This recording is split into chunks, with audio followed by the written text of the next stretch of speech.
talking to Anja of the Going Somewhere Slowly blog. I have a few questions for you.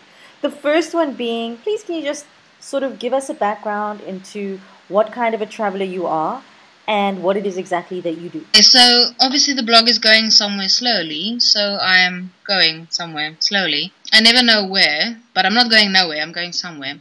And the blog started when I was working in South Korea for 3 years.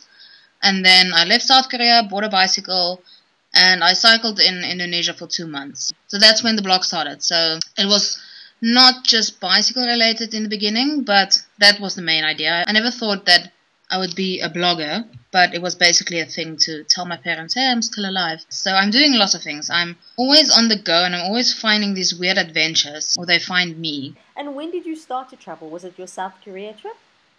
Yes, that was well, I've always traveled around South Africa. Luckily, I have parents and they kind of raised me and my brother in a Volkswagen Kombi. So it's always like camping trips and like I was, I think, 10 years old and they gave me my first backpack and told me, oh, we're going to do the Otter Trail now. I'm like, okay, that's kind of a shock for a 10-year-old, but let's do that. So after that, we always did like a hiking trail every December vacation. I went to Namibia. I was standard 6 at the Fisher Canyon, but then I've never left South Africa. And then I went to South Korea, and I was 2 months in South Korea, and I went to Beijing, and yeah, the rest is history. Like it all started from there. So how long have you been running your blog? How long has it been going now? It's since October 2012, where while I did the cycling thing, I was blogging about the cycling, and then I came back to South Africa and I was almost on my way back to Korea again. And then I got a job in Eisner, an advertising agency. And then I blogged a little bit about how much I missed Asia. Then I went back to Asia. And then I completely revamped my blog. So a lot of the posts I did about the cycling, it was a little bit like Dear Diary. Not Dear Diary, but yeah, a little bit day-to-day posts. I didn't delete those. It's still somewhere saved on my computer. But I want to turn the whole cycling in Bali and Lombok part into an ebook. One day, next year, or the year after that. It doesn't have to be a city or country, but what's your most favorite place in the world to be? Okay, I have a few. One is Addo National Park.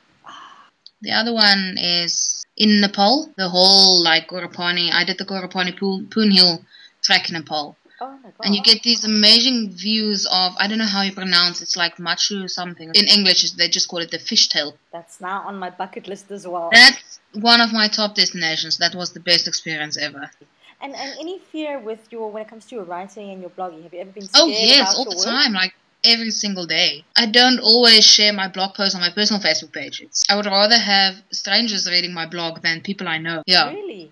I have this fear of being judged for my writing, or because I love it so much. Who or what has inspired you to do what you do? Definitely my parents again, because of the whole, like, just the way they raised me.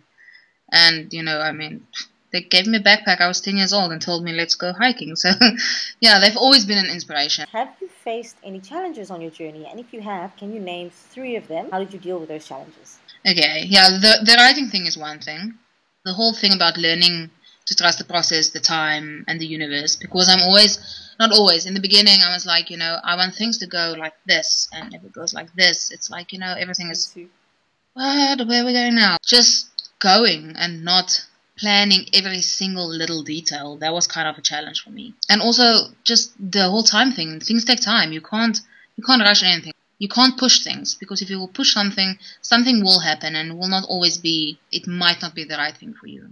Who would you give credit to for coming so far and doing all of this? I'm such a nerd, my parents. Just for the way they raised me, you know, like if it wasn't for their guidance and showing me South Africa, like they've showed me places in South Africa that while growing up, like some of my friends I've never heard of, or some things like that. Like I'm really thankful for the way they took their time to show me my own country and to get me to a point where I appreciate the little things in life and nature. They never entertained me and my brother with like plastic entertainment. It was always like, let's go camping or let's go hiking or let's take the canoe and go there or something like that. So my parents and then the universe. One of my friends have this saying and is saying, thank you universe for always bending everything in my favor.